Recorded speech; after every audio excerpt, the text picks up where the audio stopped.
Monumental changes are coming to America by way of the sea. They come by way of larger vessels and heavier maritime traffic, shipping the nation's cargo. They come by expanding forays into offshore energy and aquaculture. They come by the heightened urgency to restore and protect coastlines and ocean habitats, and from the mounting needs of our armed forces to defend them all. We protect people on the sea, we protect the nation from threats given by the sea, and we protect the sea itself from an environmental stewardship perspective. From Maine to Virginia, seaward 200 miles, an unprecedented collaboration of federal and state agencies and Native American tribes are working with new ocean data and extensive stakeholder input to keep national security strong, the economy growing, and to protect vital ocean habitat. This is the new blue economy of the 21st century. In 2013, there was 108 million metric tons of cargo that was imported into the mid-Atlantic states. There was also 107 million metric tons that was exported during 2013. 4 of the busiest ports in the nation are found along the mid-Atlantic coast, shipping and receiving more than 200 million metric tons of cargo.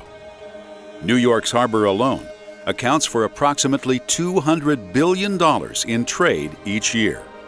And you can see right away that the prosperity of our nation is inextricably connected to maritime commerce and the safe flow of this commerce into these ports.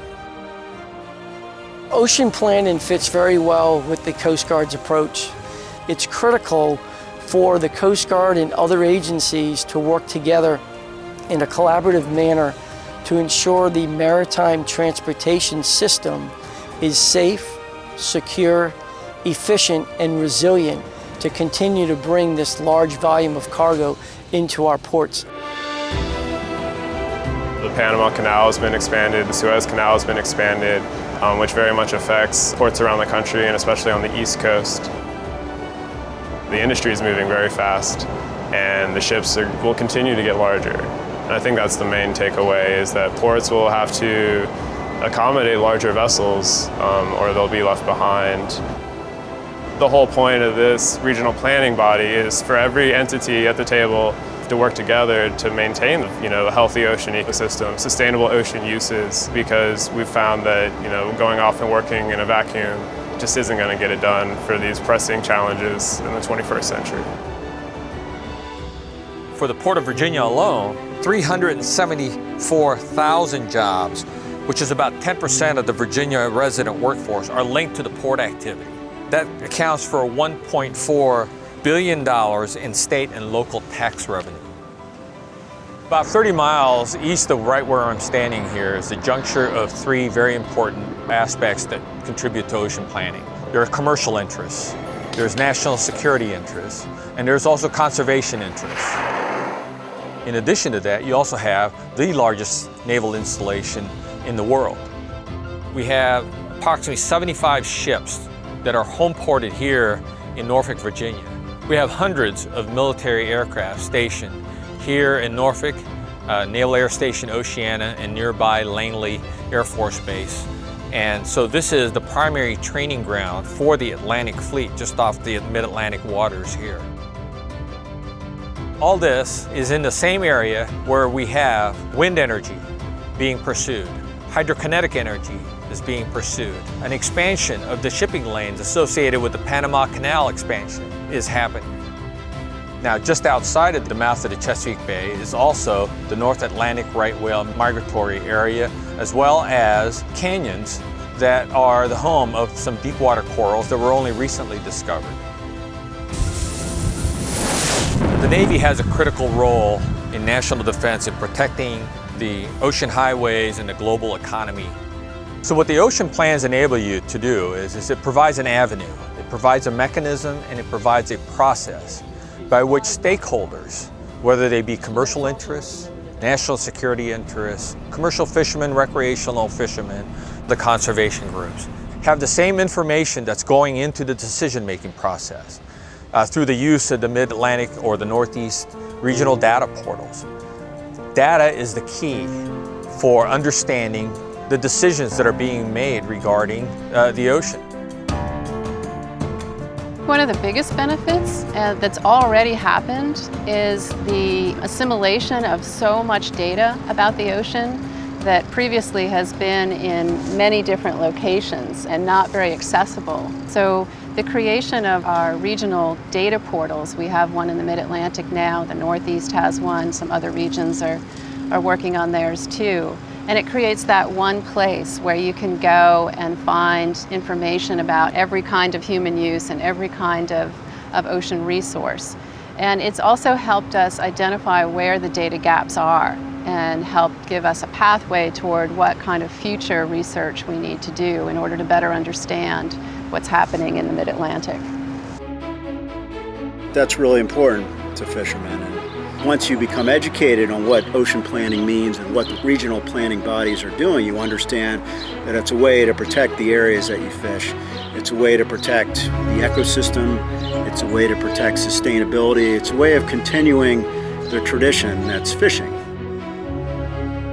I think there's a common misconception that this whole ocean policy is more of a Democrat, more of an Obama administration thing, but it was the Bush administration that put together this Commission on Oceans to deal with fishing interests, to deal with shipping interests, to deal with wind power, oil and gas exploration.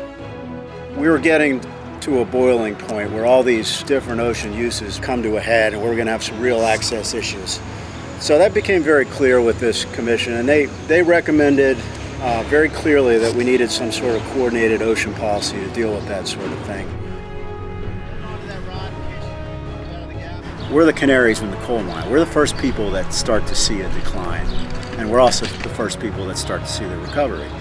So, with that said, this is a public resource we're talking about. The oceans are public, and all stakeholders, all interests need to have input into that process. We need to be heard, and we really need to engage. And ocean planning is really providing us that opportunity to be part of it. The goals that we've accomplished through the tribal aspect are right in line with what the states and federal government want to do as well. What makes it successful to date is the people that come to the table have the utmost respect for each other, and that's the bottom line. We're having conversations about shipping. We're having conversations around fishing. One of the most important elements that we need to be incorporating into decision making is conservation. How do we identify and protect areas to ensure that our oceans remain healthy? So we need to take that to the next level and integrate conservation into decision making moving forward.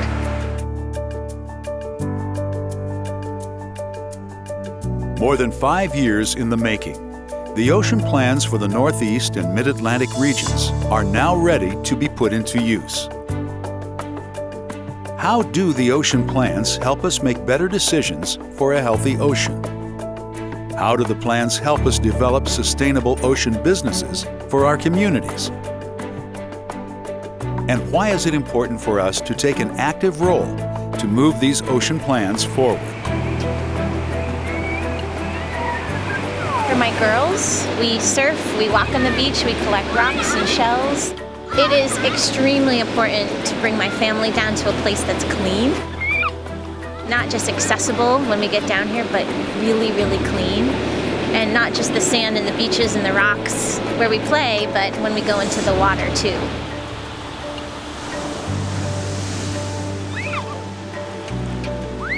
For millions of Americans, their coasts are sanctuaries for play and appreciation of nature. Values amounting to $40 billion a year in the New England and Mid-Atlantic regions alone.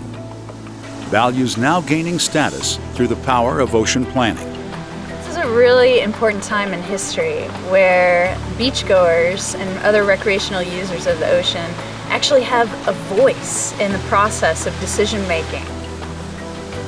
We really are bringing in all sectors and everyone who's interested in sharing their vision for the future of our coastal communities and for what they would like to see in the ocean, and for holding our government agencies accountable for the decisions that they're making that affect our coastal communities and our ocean uses.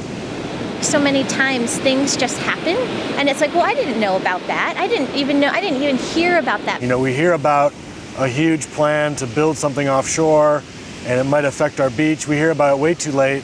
We don't know the facts, and maybe it's too late for us to get our voice heard.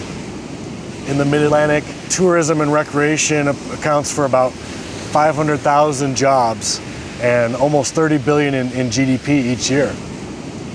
It's this huge economic driver. It's the largest economic driver on the coast, and it's so important to our coastal communities.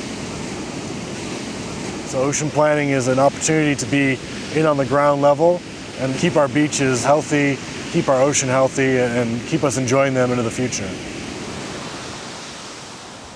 The planning process has given us the opportunity to participate and lead a characterization study, which helped us collect data to show where and how people are utilizing the coast for recreation. So it would be great moving forward into implementation if the regional planning body would not only look spatially in pelagic waters at things that are happening out at sea, like shipping or siting offshore wind projects, but to look at that in relation with our nearshore activities that are the fuel of our ocean economy.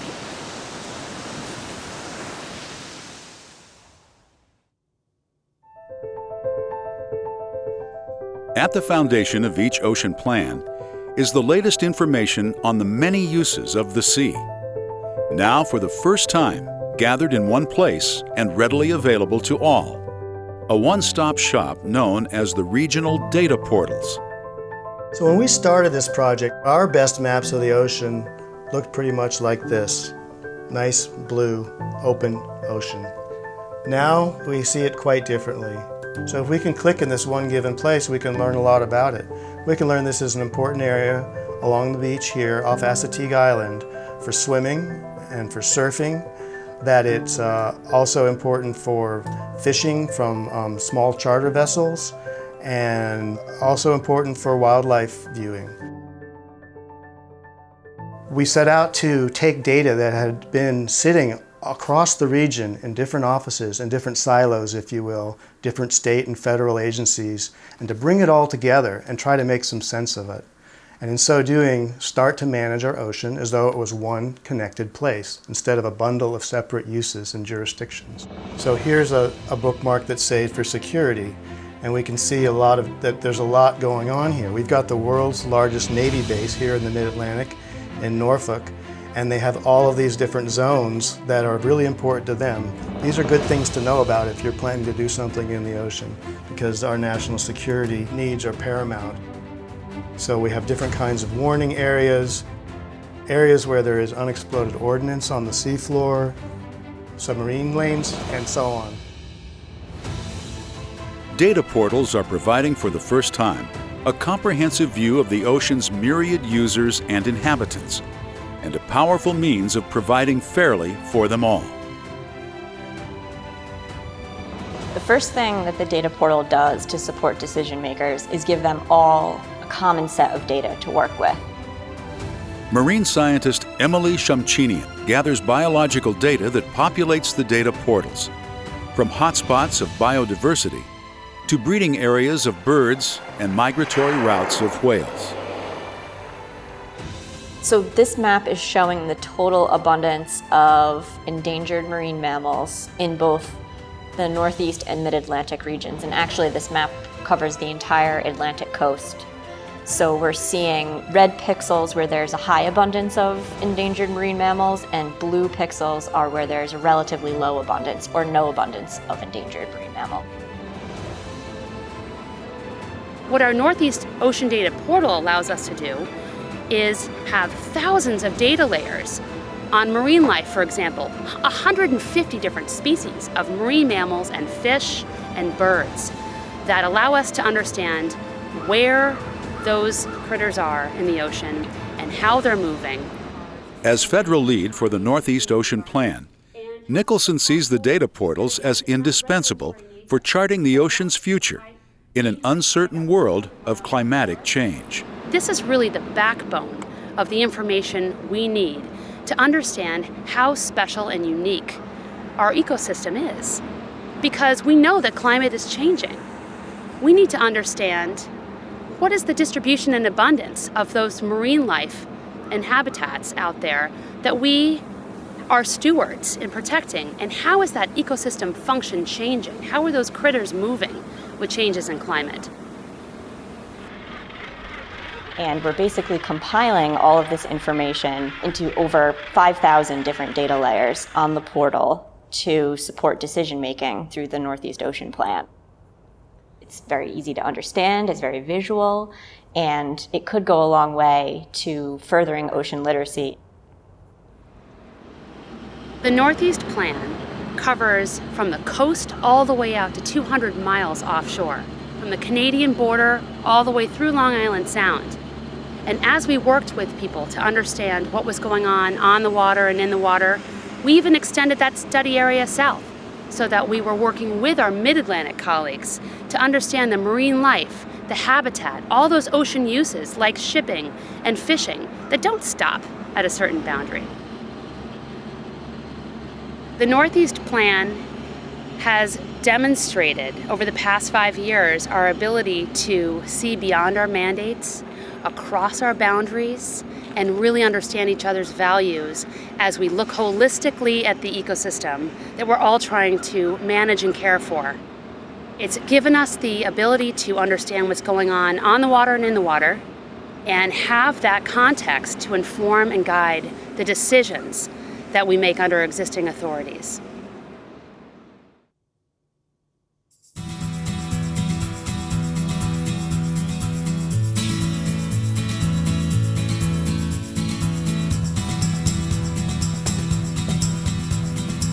The sea is, of course, where we have always gone to fish.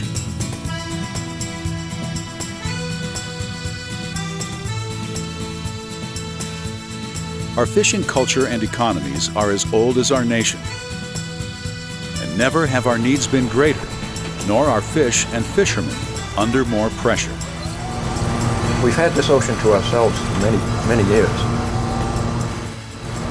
The fears that the fishermen have, we've already dealt with the government restricting us in many ways, and then we have a company, whether it be an energy company or oil company or whatever, taking some of our ground away from us, which we've used all our lives. We can put up a pretty good fight. The fishing industry is one of the most regulated industries in the world. It's a very tough job.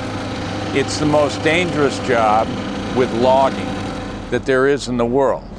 And it draws a certain kind of people. They're fiercely independent. And so when you propose to them, we're going to have a regional ocean plan, the first reaction is, that sounds a lot to me like government regulation, and they bristle. Bullard's agency, NOAA Fisheries, is responsible for the nation's ocean resources and their habitat. If you explain to fishermen, or anyone else for that matter, that it's not regulation, the regional ocean plans do not add a single layer of regulation. What they do is allow for federal agencies that might be regulating things like wind turbines to understand where you fish so they know about you and your interests are represented early in the process. There's Block Island. The wind farm's going right in this area. Early cooperative research projects between wind energy developers and local fishermen smooth the waters for fisheries data to be included in the data portals. Cooperative research, actually working with the industry, having the industry do the work. And it gives us a little more faith in the results of these surveys. I want to make sure that the right information goes in for the benefit of my fellow fishermen. That aggregate information about where fishermen are and where fish are harvested, where they spawn, what seasons are they located here, what seasons are they located there, is important not just for managing and understanding stock sizes, but it's also important if we're going to figure out where can we locate things like wind turbines. That's important for fishermen to be able to protect their interests.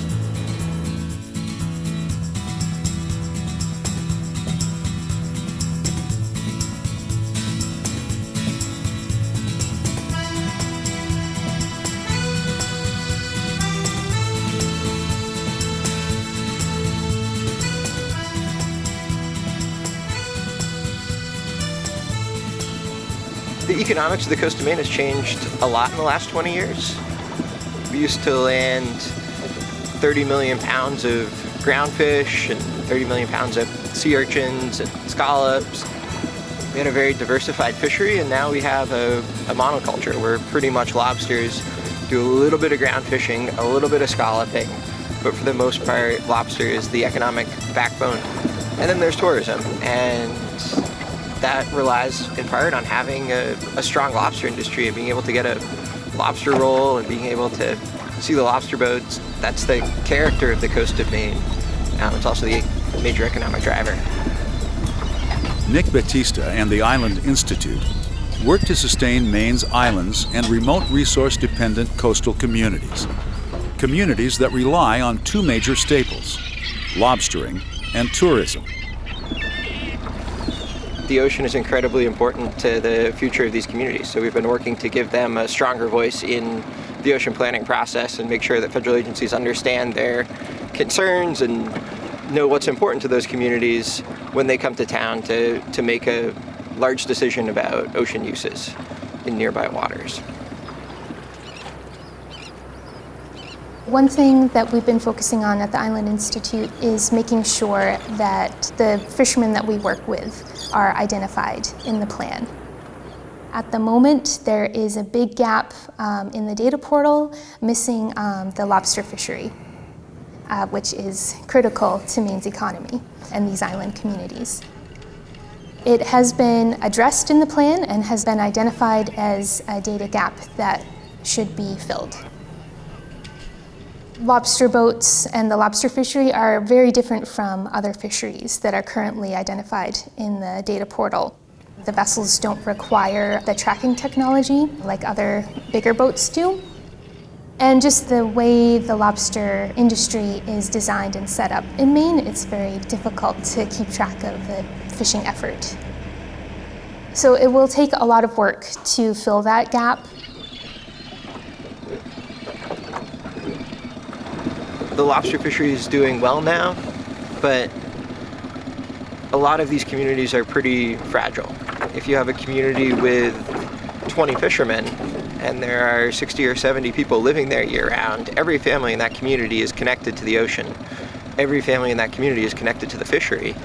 And if something happens to the fishery for that particular community, even if they lose half their fishing ground, that could be an existential crisis for that community, and that community could disappear as we know it. And we haven't had that happen yet here in Maine, but it's possible, and it's something to be alert for. And the Ocean Plan gives us a way to at least start talking about that. And this is one of our green crabs. We're glad Do he's we dead. love these guys? No. No, why? They're invasive. What They kill does- our crabs. They kill our crabs and eat the lobster young. And they also eat a lot of The ultimate goal of working with these communities is really to preserve all of these traditions that you find in these communities. So really kind of preserving the heritage, the culture, as well as looking into the future and kind of planning for change. With the fishing industry's competing demands from wind farming, sand mining, cable laying, and aquaculture, the question has become how to fairly accommodate them all, not to mention how to prepare for the inevitable disruptions of a changing climate.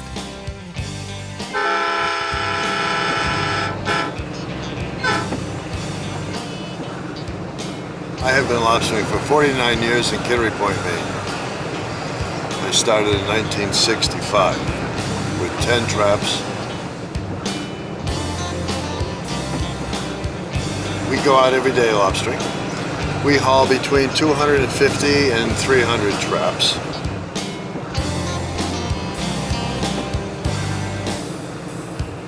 What we're afraid of is the temperature increase, which is going to be shifting a lot of the lobsters down east towards the Canadian corner of the state.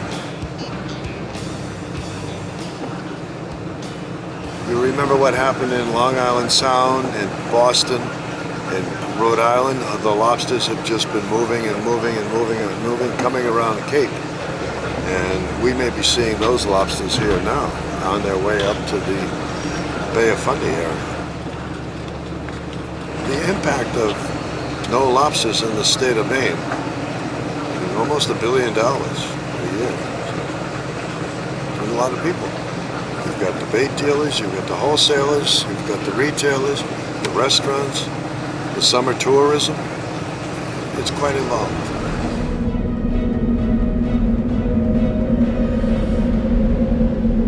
Climate change is a major issue right now in the Mid-Atlantic and the New England area. We're seeing changes in water temperature in this region that are greater than any other place really in the world.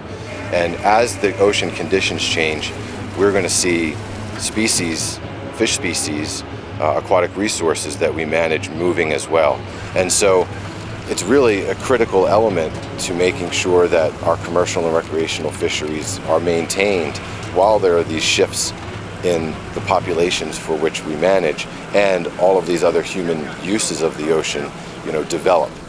So that as other agencies and other decision makers are thinking about and considering managing different parts of the ocean, that they'll have these critical data layers that show where the habitats are, which are vital to fish production, so that we can do our jobs as fisheries managers. These data give managers a new tool, allow them to know exactly who they need to be talking with when they're making management decisions about a particular place in the ocean. So for example, if we zoom into an area here around Hudson Canyon, we can see the different levels of intensity of fishing. Areas that are really important are shown in these darker colors, and areas that are still important but not fished as often are shown in the shades of green. The neat thing about this layer is, if you're contemplating a project in this particular area, for example, or you just want to know more about it, you can click on the map and you can see where the boats are from, which communities depend on this area for their fishing. And in this case, it's Montauk, New London, Connecticut, Point Judith, Rhode Island, and Shinnecock, New York. All of these communities depend on this place, and so decisions around the Mid-Atlantic or in New England need to consider the needs of the whole coast.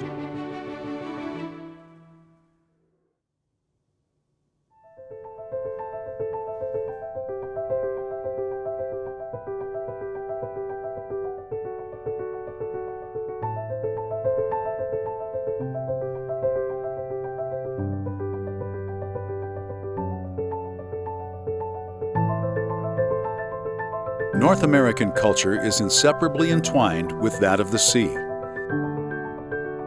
It goes beyond the clam bakes and beach combings and summer vacations of modern America to those who have fished and gathered and worshiped among these waters for thousands of years.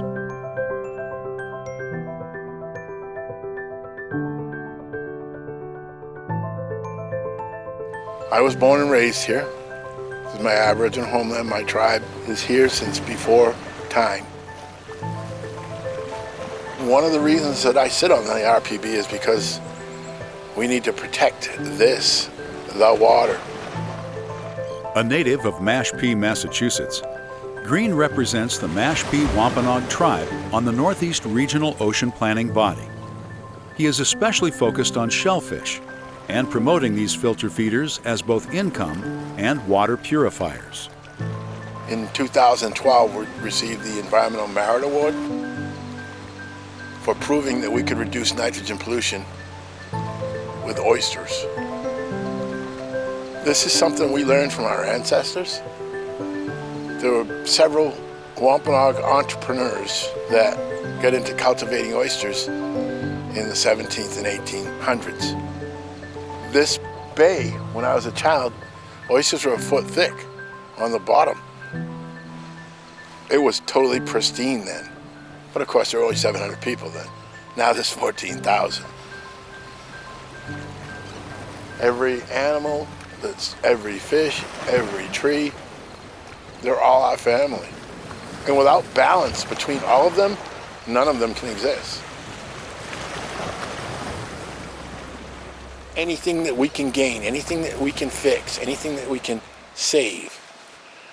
Our tribe, we're trying to save this, the bay. It's a small thing in the overall picture, but it is our heart.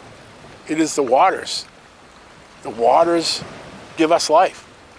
So if we can save this, if we can, by doing this project, can bring the bay back to where we can harvest, we can swim, we can boat, we can fish, and we've accomplished our share. The ocean is where we come from. The ocean is who we are. We're a part of a three-legged stool. The three-legged stool supports the bay coming back and the oysters in the bay coming back. So those three legs are aquaculture, restoration, and conservation. At the mouth of the Chesapeake Bay, Ludford's industry is recovering from hard times. The wild populations of oysters overfished and polluted to a point of near extinction. We're conserving the wild. We're not harvesting. Right now, wild harvest for me comprises about 2% of my harvest, 2%. I want it to be more. I do. In 4 to 5 years, I'd like it to be a lot more. That's one of the reasons for the modern emphasis on aquaculture, to supply demand while giving the wild populations time to recover. Okay.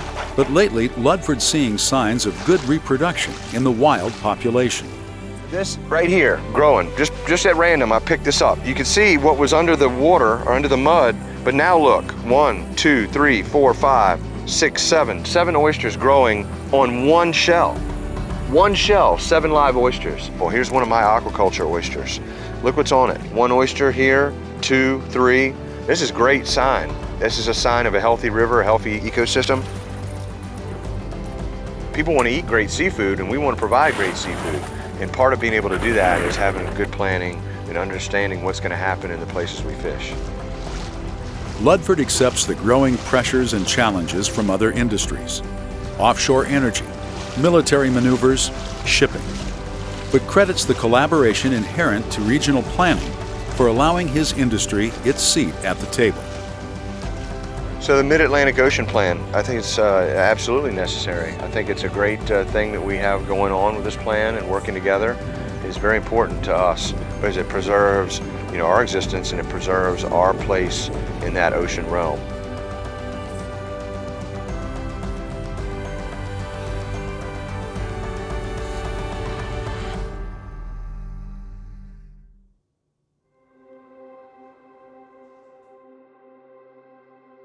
Large-scale developments like sand mining, wind energy, and commercial aquaculture are among the industries now expanding into the ocean realm.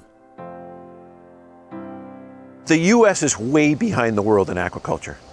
And if you look at the fishery statistics, the World Report, and you'll see that the wild fisheries has been flatlined for years, and the increase in fish production is all aquaculture, but not in the U.S. We're way behind. Just mussel aquaculture between us and Canada just shows that point. 90% of the mussels that you get here are Canadian mussels. Maine sees aquaculture as a means of bolstering struggling economies by providing fishermen a new option. But those options are limited in near-shore waters. In this area especially, the coastal areas are just too crowded to have a big enough area to set up to do a commercial scale shellfish aquaculture. And there's just too many other interactions with fishing and boating and recreation that there's just too many conflicts. Coastal waters within a state are 3 miles from the shoreline out, and then once you're past 3 miles, you're in federal waters. Here's our mussel farm site. Our site is actually 6.5, 7 nautical miles off of Cape Ann, Massachusetts. There are conflicts in federal waters, but there's a lot more ocean. So it's a lot easier to pick a spot that minimizes conflicts. And that's certainly what you have to do when you go to site, especially a commercial sized aquaculture site. Salem State University's offshore mussel farm is the first shellfish farm established in federal waters off the Atlantic coast. With the depressed fishing economics going on in the Northeast, this is a new avenue of revenue for fishermen that are losing their revenue sources. So they could either do this full-time or supplement what they're doing now by setting up or working within a mussel farm. And the other technology development off of this is this concept of growing shellfish on a long line. You can start with mussels, but you can grow any kind of bivalve off of this, and also kelp. So you can do seaweed aquaculture as well.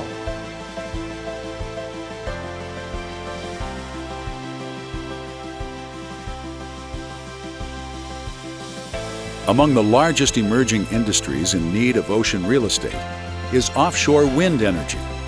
The country's first wind farm recently went online off the coast of Rhode Island. There's potential for thousands and thousands of megawatts of offshore wind in the United States.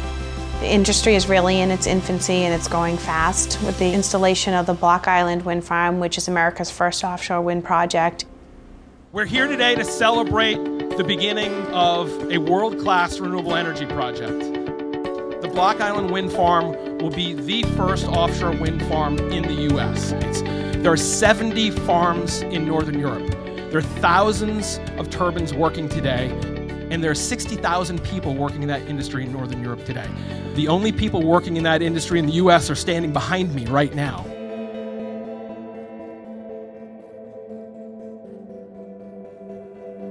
The energy that runs America is increasingly coming by way of the sea, with turbines harnessing the power of wind and wave and tide, and pipelines and cables channeling oil, gas, and electricity. The sea is a critical source and conduit of our nation's fuel. At the state level, there are more and more mandates that are coming in that require offshore wind. New York has set a 50% clean energy target, which we think would translate into about 12,000 megawatts of wind energy. New Jersey has set a goal of 1,100 megawatts of offshore wind, and Maryland has a 250 megawatt mandate. Recently, Massachusetts passed a mandate for 1,600 megawatts of offshore wind, which is the most aggressive goal that has been set in the United States so far. If we think ahead into the future, we see more and more use of the ocean by many different industries. So the data portal is very useful in siting a wind project. BOEM sets an area within which wind can be located. The data that is in the data portal is then used to define the specific areas where wind turbines and associated infrastructure should be placed. It's very valuable. It provides data that has been peer-reviewed and is accepted by the scientific community, so it's very valuable in the siting of projects.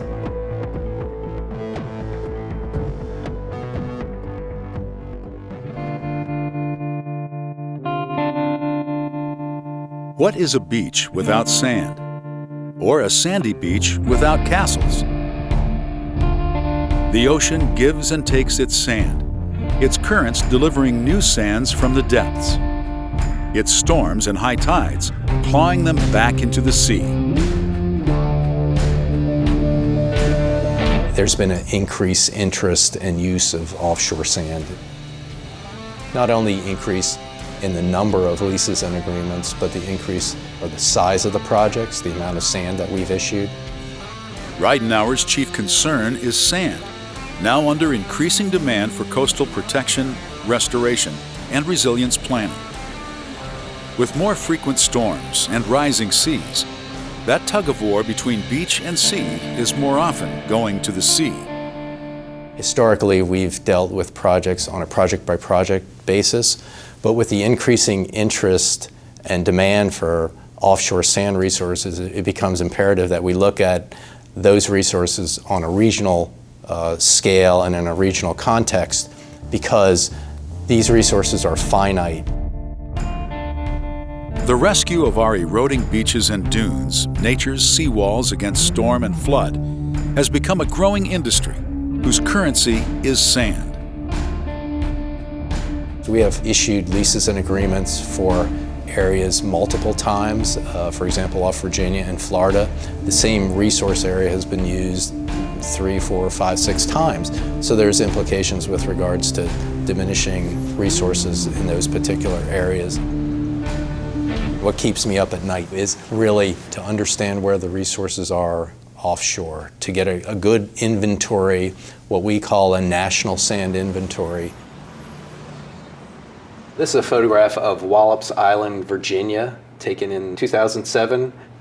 And when this seawall was constructed back in the early 1990s, the shoreline was out here, several hundred feet out from the seawall. NASA had valuable assets, launch pads, other facilities located on this barrier island that they needed to protect from storm damage. 3 million cubic yards of offshore sand was used to construct a beach along here.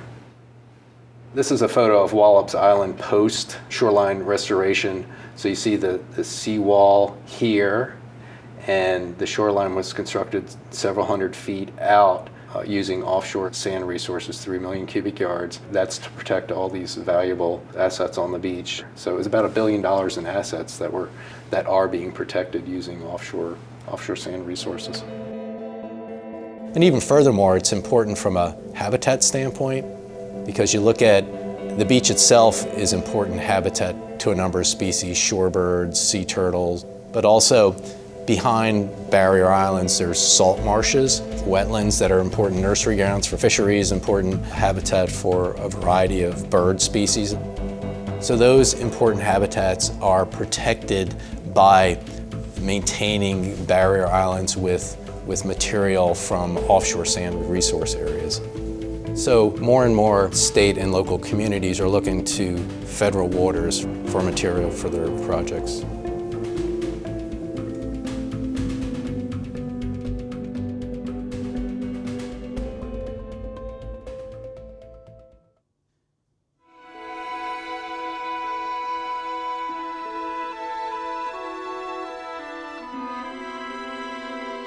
Today we are looking for deep sea coral communities and other benthic communities in the canyons region. NOAA's Okeanos Explorer takes us into the underwater canyons off the Atlantic coast. As fishing is moving into deeper waters, as potential hydrocarbon exploration and extraction, as well as mining activities move to deeper waters, it's really important to understand, first and foremost, where these coral communities are. And this is an important region here in the canyons.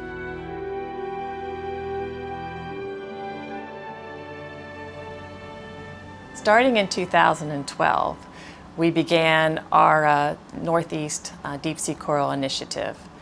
And through this program, we set out to survey potential deep sea coral habitats in the Northeast region, which runs from Virginia to the Canadian border. Canyons were prime habitat to explore and survey because they are a prominent feature along the Atlantic coast margin, and these are areas where we are likely to find deep sea corals.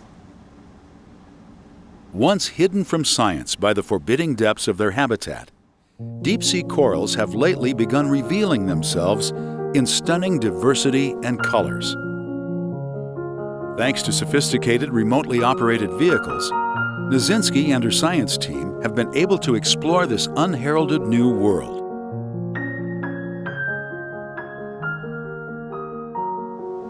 It's amazing to be able to see these animals and habitats firsthand, and knowing that you're probably the first one who's ever seen it. You've never seen what color pattern it has. You haven't seen how it interacts with other organisms, and you haven't seen, the habitat that it actually lives in.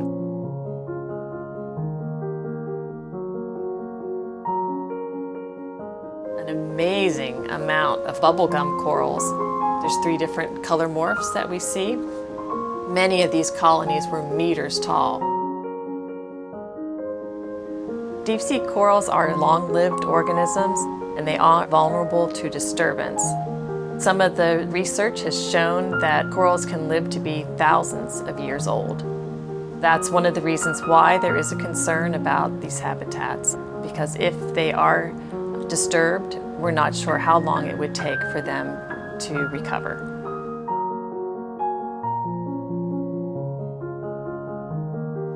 We were not only looking at canyon habitats, but also some areas within the Gulf of Maine. And through the research done in the Gulf of Maine, we found areas in about 200 meters of water, or a little bit less, of these amazing coral gardens.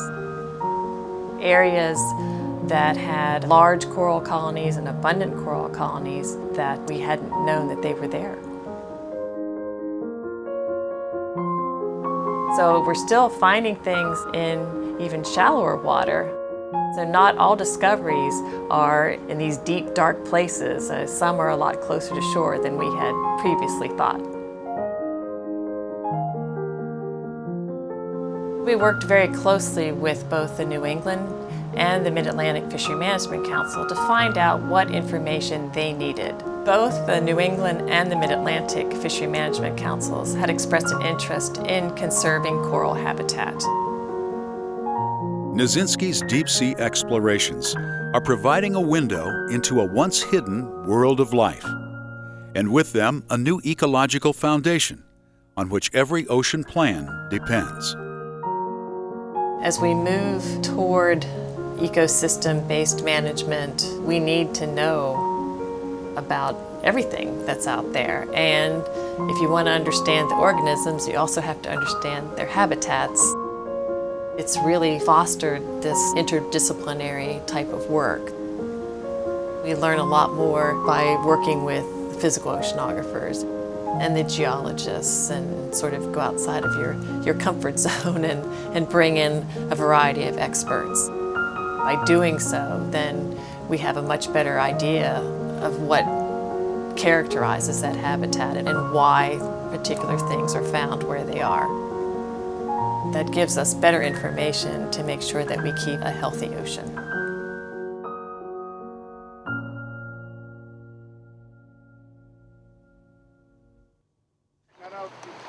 Come to the bow on the right. Okay, come to the left, come to the left, come to the left, come to the left, come to the left, up, down. Perfect! Oh, man, beautiful. Wow. Very beautiful. All right. The quest for better information led scientists in Stellwagen Bank National Marine Sanctuary to enlist some of the largest critters to gather data. They attached cameras to humpback whales to get more detailed information about the whale's behavior and our ocean ecosystems.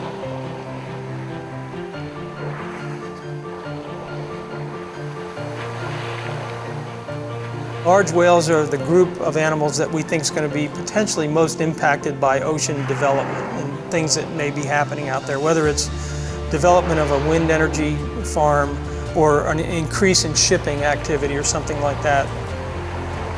We have photo ID catalogs, so we identify individual whales, primarily humpback whales, and also bottlenose dolphins. And those photo ID catalogs have been very useful in learning what we know about the movement of these animals up and down the coastline.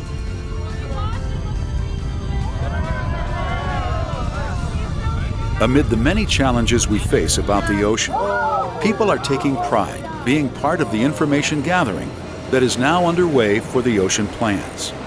We're on board the American Princess right off the shoreline of Rockaway Beach, and we've already seen 2 whales.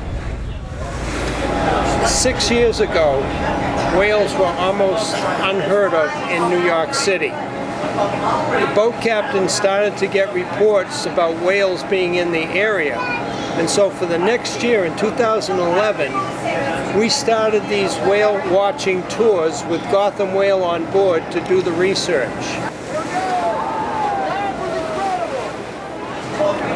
And we founded a citizen science organization to collect how many whales we see, where we see them, what's the species, and their behavior. Get a definitive ID, see who they're traveling with. Are they with another whale? Are they with dolphin? Is there any other marine life in the area? Yeah, New York City whale watching. I also catalog bird life.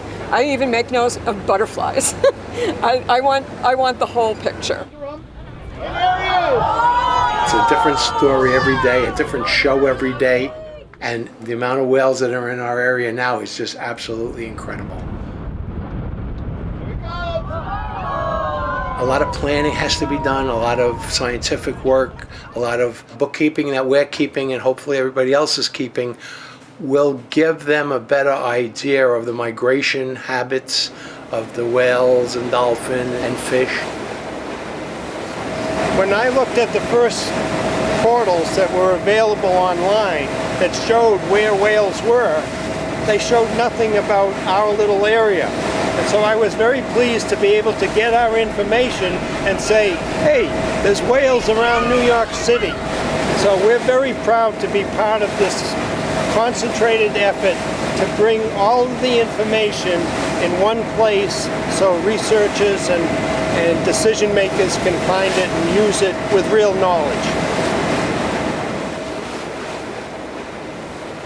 Ocean planning means working together to create new solutions that haven't been thought of before, thinking outside the box, and planning ahead for a healthy, safe, sustainable future. Now more than ever, there's a role for everyone to play who cares about the ocean.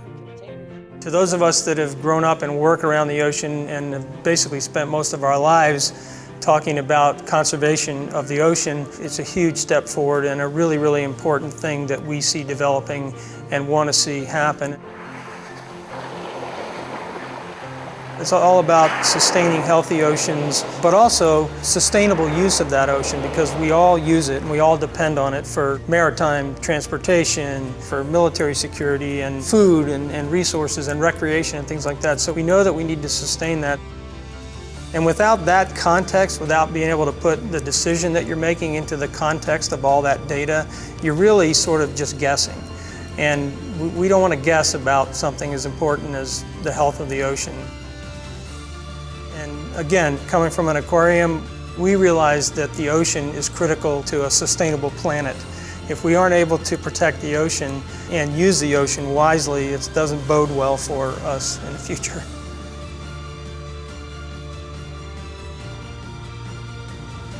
Sometimes it is a little overwhelming to think that we have to change the way we live so much so we can keep our world up and going.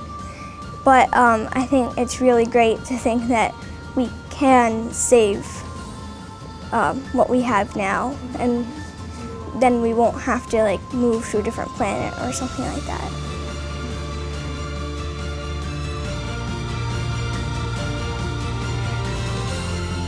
For more information, visit oceanfrontiers.org.